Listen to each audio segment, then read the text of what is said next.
What if the way you teach and care for young children could change the world? Welcome to Reimagine Childhood, brought to you by the Early Childhood Christian Network, helping you grow as an educator, leader, and follower of Jesus. Early childhood is a sacred season where hearts are shaped, faith begins to grow, and lifelong learning takes root. We believe teaching young children is more than a job, it's a calling.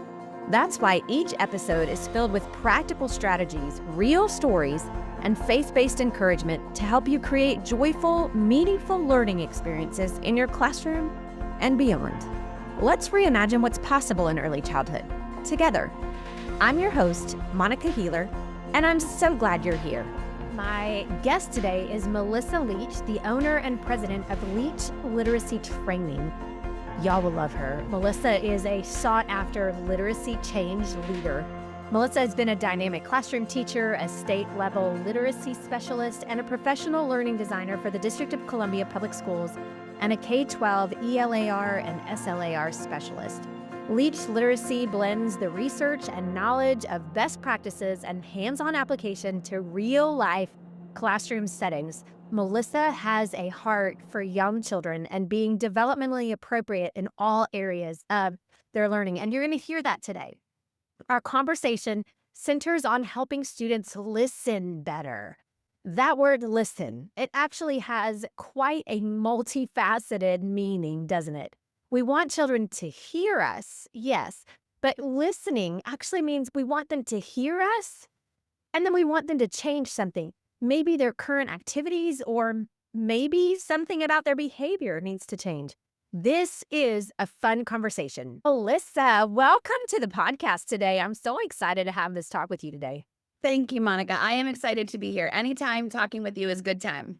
Listen, we have a lot to cover today, so we are jumping right in. What I am hearing over and over again from directors and from teachers is this statement: kids are struggling, but they won't listen. They won't listen. Talk to me about that statement. Why do we as teachers feel like kids are not listening to us? Oh, all the reasons. I think one of the first things is we need to think about the environment that kids are coming from to, right? Yeah. They're really coming into an environment that's not like anything that they experience in their home. Sure. They're not expected to listen the way that they're expected to listen in our classrooms. And a young brain only listens for so long. So they're learning this skill. I hear they don't listen, and then I also hear they don't behave. But I think that's what we need to really recognize is maybe they don't listen yet. Okay, they don't listen. That might be an accurate statement. So we have to peel that back and just remind ourselves, what are they coming to us? What is their listening experience prior to coming to us? And just Sure. recognize and I guess embrace the fact that it's our job, it's our year, it's our season to be teaching them and helping them gain listening skills. Yeah. They aren't supposed to already know, how to do this. And so I actually have a part of a presentation that I give. I say it's not a student's job to listen or to be engaged. Rather, it's our job to engage them, right? Check on yourself. If they're not listening to you, what are you doing? Yeah. Would you want to listen to yourself? Listen, I think that's a really important mindset shift for us to look at these young children.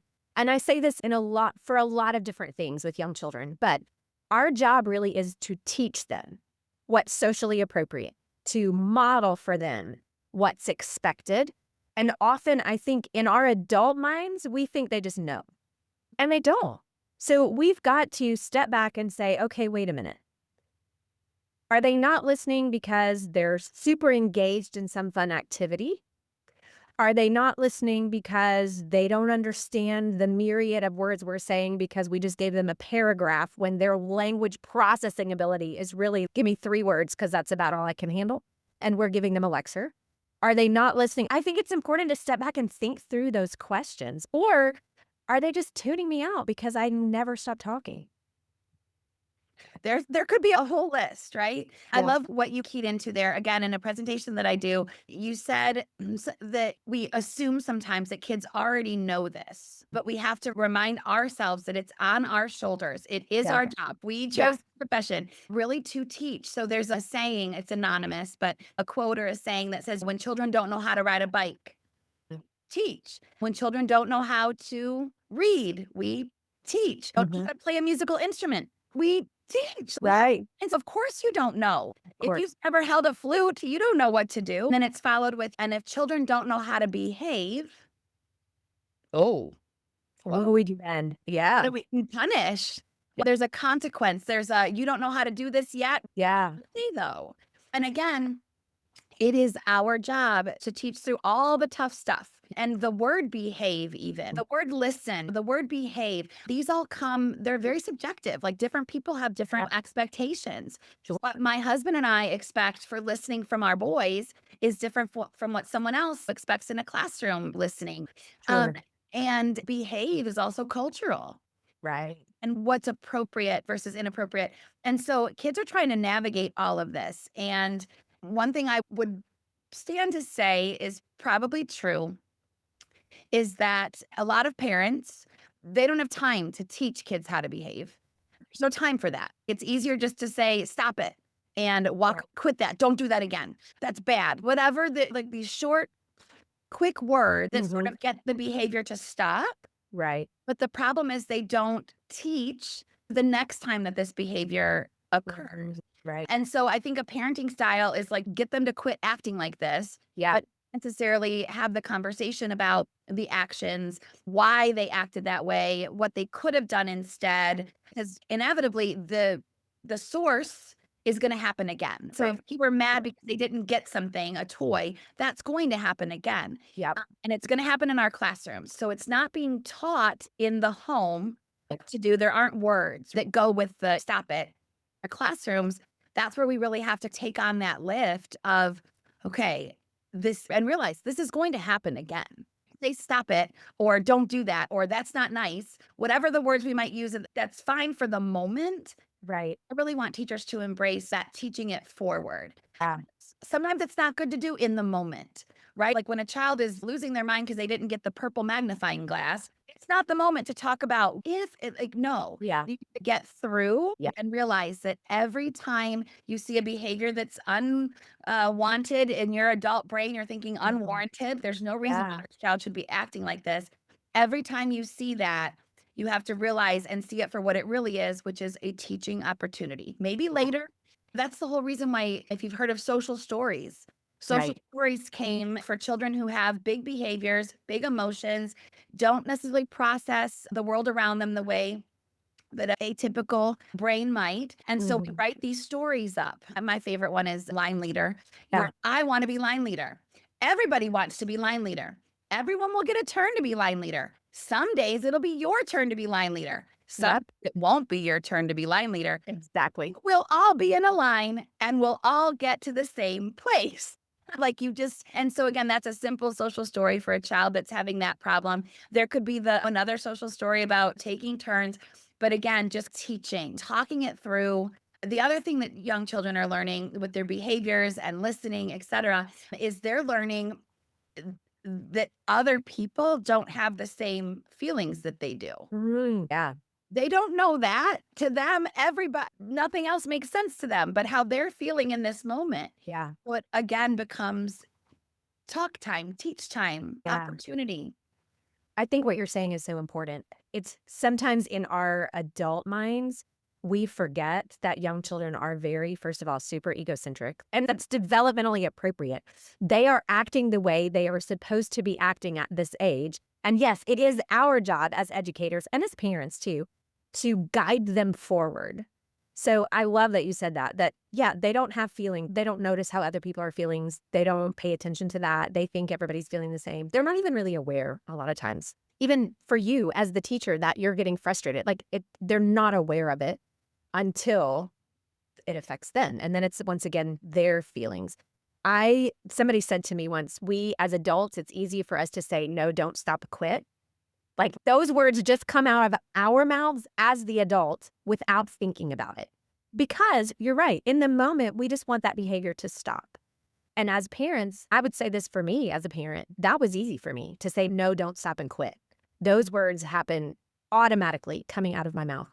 It takes time and attention, intention and attention to switch that vocabulary in our own adult processing. To say, yeah, don't hit your friend. Say, I would like to have a turn, please. Can we switch our own mindset as the adult instead of just saying, no, don't stop, quit, to what is it that they could do? What is it that they should do? Because you're right, that source, that trigger, that whatever you want to call it, will happen again. It will. So give us some more practical things that we could do in the classroom to help kids with big behaviors, big struggles who don't listen. Sure. So I want to keep on going what you just talked about, this idea of flipping the adult brain. I think Yeah. that's going to be one thing when we can take on a child's perspective, because our adult brain doesn't do that. No. Our adult brain does not put ourselves in their place, try to think what they're thinking. We don't Right. see through a child's eyes. We're adults. Like it just Exactly. I think that might be the first step into this. Number one, own the fact that part of your job is to teach. Yep. When children are having these, when children Yep. don't know how to behave, we Yep. teach. When children don't know how to listen, we reflect on ourselves at how are we engaging. But when we take on that perspective, one of the tools that I've helped to fill a toolbox for teachers with is this idea, we call them reflections or behavior reflections. Yeah. And I've challenged teachers to try to make a behavior reflection. And again, it might not be for every child in your class every day. This might be a tool that it's really for a handful of students. But behavior reflections are you basically talking with a child frequently throughout the day, and you start with the words you or your. I see that it could be a reflection about what they're doing. So you're playing with the big long blocks. It could be a reflection about their person. So like Okay. you're wearing your cheetah headband today. Yeah. Like they're very basic. These are not like if someone like that's what you got, Leach, you're wearing your cheetah headband. Yeah, it's basic. It doesn't have to be Okay. this elaborate. But what it says to the child is that you see them. You see them. Yeah. You got on your pink tennis shoes. You've got on and there are some kids that don't even see that about themselves. It's bringing awareness to themselves, that self-awareness. And then Yeah. it's also bringing awareness, like she sees me. She sees me today. Again, very critical that we say you or your versus I see that you're I this, I that. Oh, okay. That's excellent. Care that you or your, and I literally like when I learned how to make these in my head, I was like holding up a mirror. Yeah.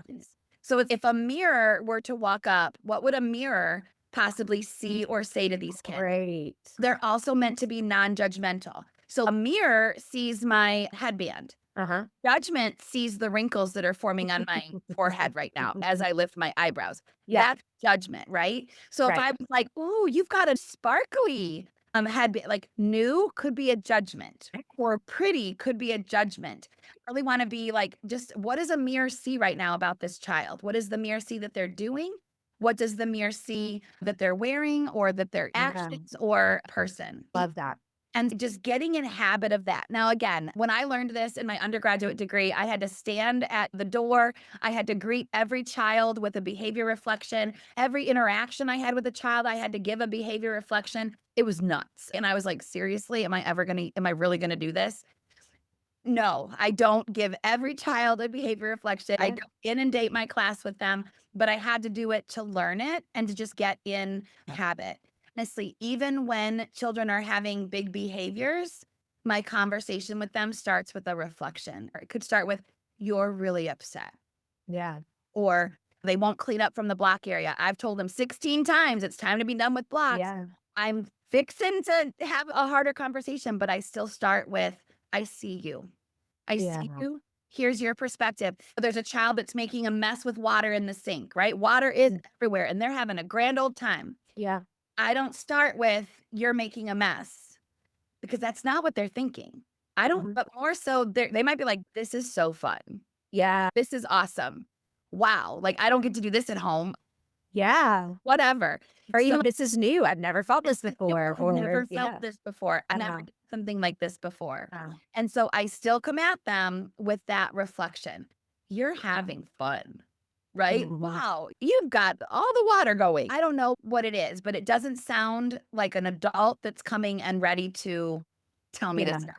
I love the picture. You're saying a behavior reflection. And I think my natural tendency when you say reflection is to be like, okay, I'm thinking about something. I have to reflect on something. But you putting up a mirror, like we really are reflecting Literal to them what a mirror literally Face literal would show reflection. them. So a literal behavior reflection means I'm looking at you and I'm saying, you're nodding your head right now, reflecting what a mirror would say to them. That's beautiful.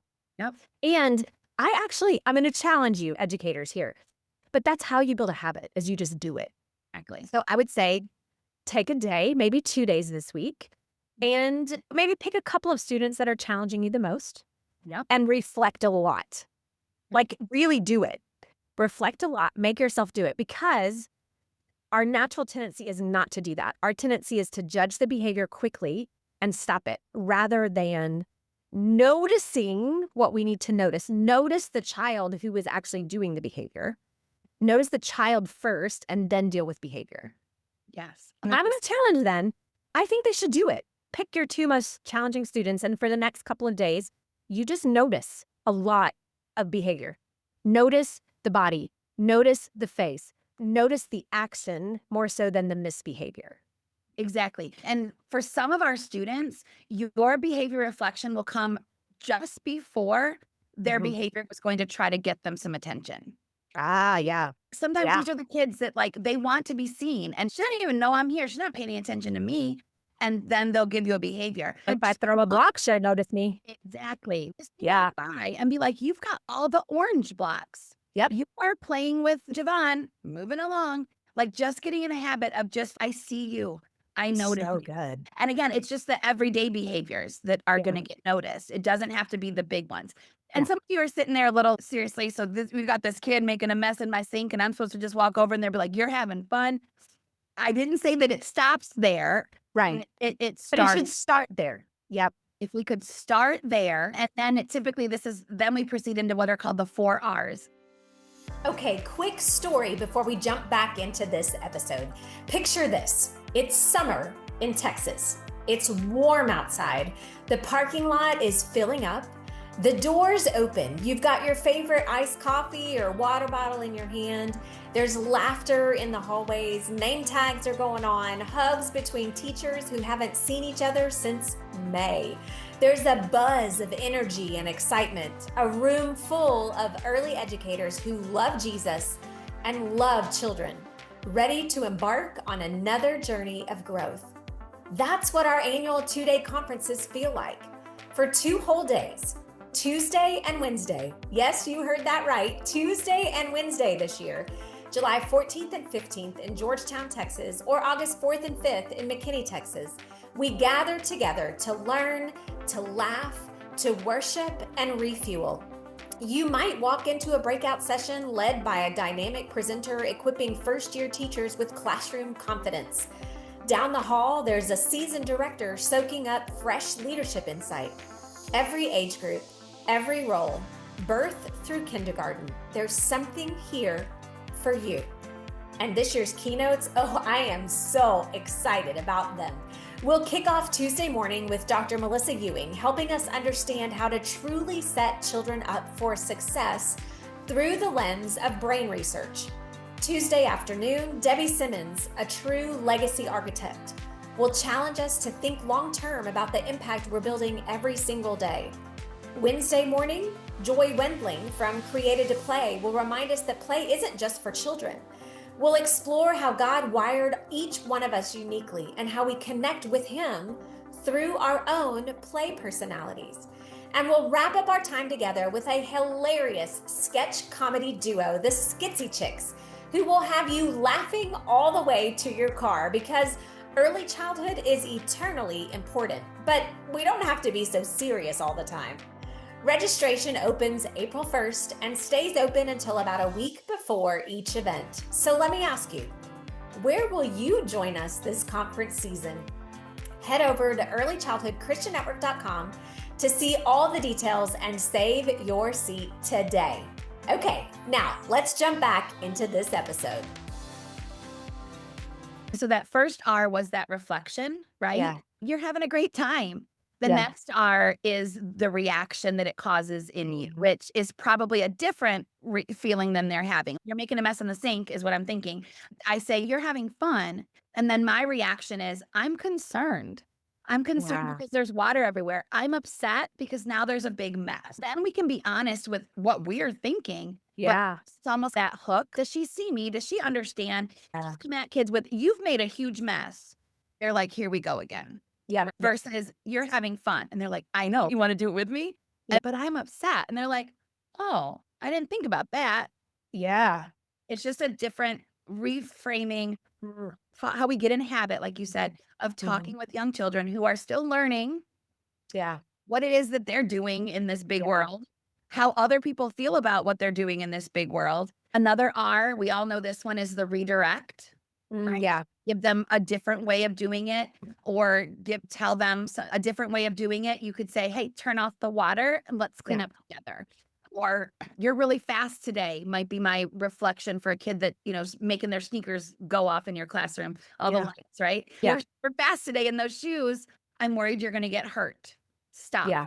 Walk, right? There's slow down, walk. There's the redirection, right? Yeah. And then the fourth R, because you still have those kids that are like, maybe they don't listen and they're still having a grand old time. Then we have the fourth R, which is called Remember I Said. Yeah. And that's a hard one because Remember I Said is not often said at home.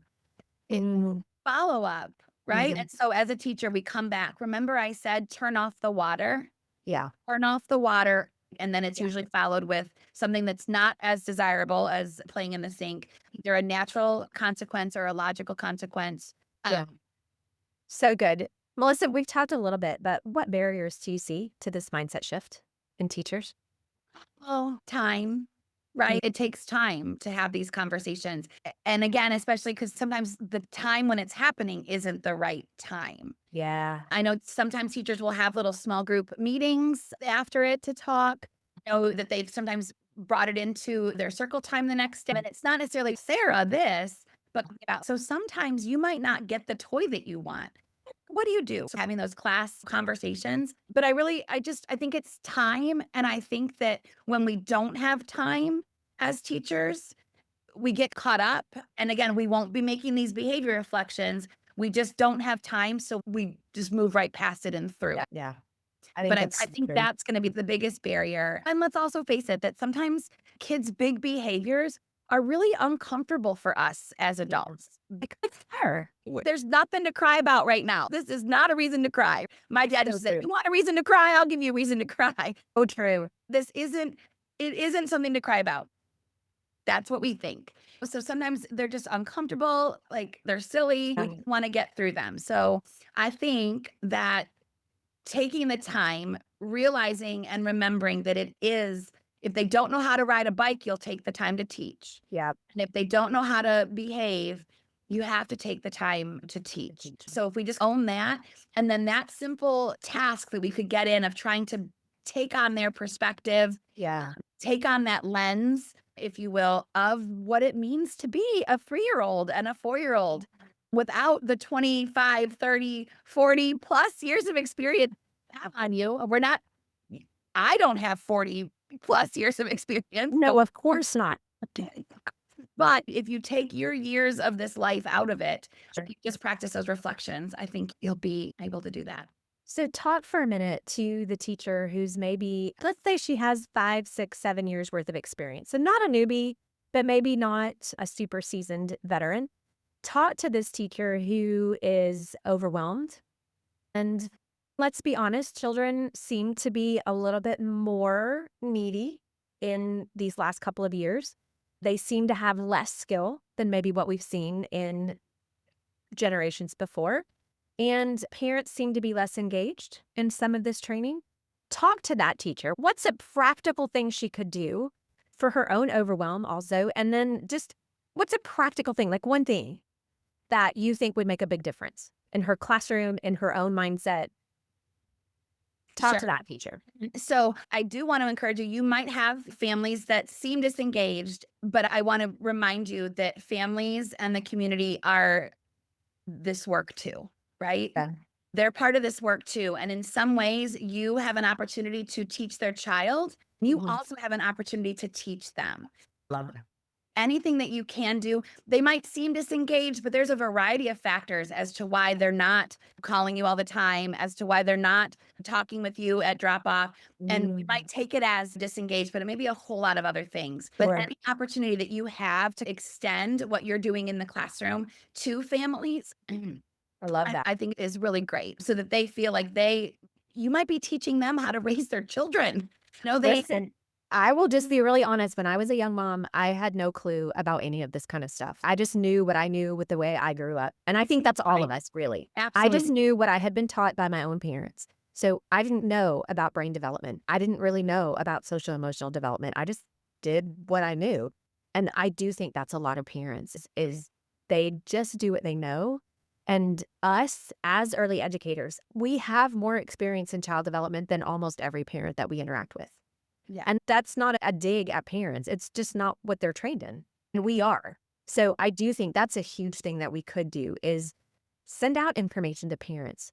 Even Talk if to them about very practical things that you're doing in the classroom. Yeah, there's even saying there's something that we do in the classroom. It's called redirection. So Yeah. I don't say stop. I don't say don't. I don't say quit it, but I tell kids what I want them to do instead. Yeah. And then provide a couple examples and be like, that's what I'm going to be doing. And you're not telling them how to parent, but you're Right. giving them that information that this is what I'm doing. Yeah. And there are many parents that'll be like, maybe that'll work because what I'm doing isn't working. And then Exactly. start to try that. Yeah. I think, again, I gave you that tool for all teachers of just getting in habit of trying to see Mhm. from the child's point of view. And then as far as the kids that aren't listening, that's the behavior out.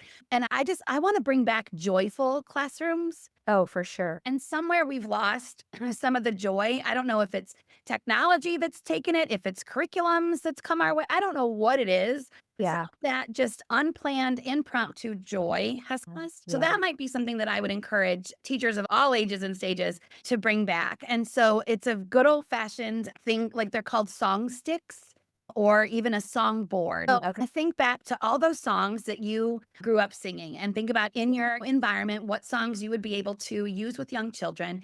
But I had songs I sang at camp. I had songs that I sang in Bible classes and Yeah. youth group. So I think about those songs. I would put the name of a song on a song stick, or I would put a picture that represents that song down by the bay. Yeah. Watermelons grow. Yeah. Little watermelon on a picture. And Yeah. I'm going to post that somewhere, or I'm going to have those song sticks close to me because I'm calling kids over. It's time for circle time. They're not coming. You can't say, okay, I'll wait. I'll wait till I have it. You could wait all day. Threes and fours. They don't care about your waiting. Like it's not going to work. But instead, you've got that child that's not quite enticed to clean up from the block center. Yeah. But if you start doing something, you start singing her favorite song. I love that. Or you say, if you come over, I need you to pick our song for us. Like you can pick the next song. Yeah. I love Dr. Jean. I love Jack Hartman. We go way back. We are friends. But they started singing with young children and making their videos and designing all these songs. And now they have their YouTubes. But I think if you were to ask them, they did that to encourage teachers to sing with children in their care, not queue up their 20 YouTube songs and go check their email, right? Yeah. There's research. There's a whole lot about the bond that is created when you sing. I remember singing with my aunt and my grandma growing up. There's just this intimacy and this bond that forms. Old-fashioned song sticks. Your kids don't care that you don't really keep a tune. Yeah. And they don't know this Jack guy that you love so much and put up, and they don't know this Dr. Jean lady, but they know you. And I think if you just bring back some good old-fashioned singing in your classroom, I love it. it'll engage, it considered as a transition. And what happens is kids go home and start singing at home. Yeah. Maybe they're not going to have to be thrown the pad, but rather they could sing to themselves instead. Yeah. I love that. I think that bringing in a little bit of fun and joy instead of the stress that we all seem to be carrying. As a society as a whole, we've become a lot more stressed. about everything. And it's bleeding over into our classrooms and it's spilling out onto our children. And so if we will do the things that bring us joy, and then also when you get in that classroom, let's do the things that make teaching actually fun. Let's do the things that are fun for us too. And that does help kids stay more engaged. I feel like we've made this circle back to the beginning of the kids don't listen, but what if we engage them in a way that they will listen? And not by doing the fun things. Let's bring in extra joy. In that between time, when we're seeing the big behavior, we're doing the other things, right? We're noticing things about children. We're saying what we want them to do rather than just telling them to stop, quit. We're recognizing that we have an opportunity and a responsibility. I really want to say that. We have an opportunity and a responsibility to teach these skills to children. And what a gift that God would allow us to do that. Let's be honest, these are life skills, not just preschool skills. For us to be self-aware and for somebody to have the privilege of teaching that to these young children, that's a gift to the world, y'all. And that's us. We're doing that. What a gift that we get to do that. And it grows us. Oh dear. Listen, I feel like it makes us grow. And that, I think, is God's plan all along, is that as we teach these children, he's also teaching us and saying to us, hey, Melissa, you were in your cheetah headband today. I see you, child. Listen, for real. And he's saying, hey, I know you think that's really fun. Yeah.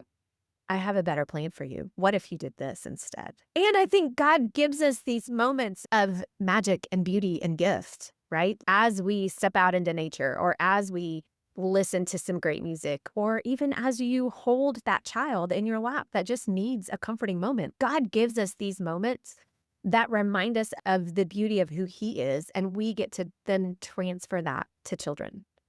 And when we're really connected to our Father, because let me just say, I guarantee you Jesus can say about Monica Healer, she does not listen. There are definitely some days where he's got to do some things to And so while we are not Jesus by any stretch, we are very human. I think you can see it. Like, I need Jesus to be grace-filled and merciful to me. And that means I need to do that for the children that he's placed in my care. Absolutely. Well done, Monica. Girl. Okay, last question that I'd love to ask. Our podcast is called Reimagine Childhood. And I would love for you to tell us, what is one thing, if you could reimagine something about our approach to early childhood right now, what would be something that you would reimagine? I'm out there doing it right now. So I actually am trying to help educators, parents, administrators, center directors to really hold on to what's called the in preschool, kindergarten. We get all caught up in, we're trying to make preschool and pre-kindergarten be just a younger version of kindergarten. Yeah. And I am desperately trying to help people reimagine that if kindergarten does it this way, that we should be doing it a completely different way. Yeah. They are different ages. They are different stages. I love that. And so we really need to hold on to this year that they have and not race it. Girl, I do think sometimes it's easy for us in preschool to consider that pre-elementary. And I think pre means before. Like, this is before regular school. So let's make this before. It's not the same. Exactly. It's not the same. I love that you're out there championing that in school districts and in centers, and you really are making a difference in that. So I appreciate you, Melissa. Thank you so much, Monica. Thanks for sharing your heart today. What a gift. I think that was your heart. This is my heart, and I only invite people onto this podcast who share this heart for early childhood. Okay, well, I shared it. Thank you. You are a gift to us. We are very willing to teach children all sorts of academic skills, but sometimes those skills of self-awareness and self-control, if we're really honest, we often act like they should just know them. I love the idea of reflections, actually just stating a fact about what you're building blocks. You are using a red crayon to practice writing.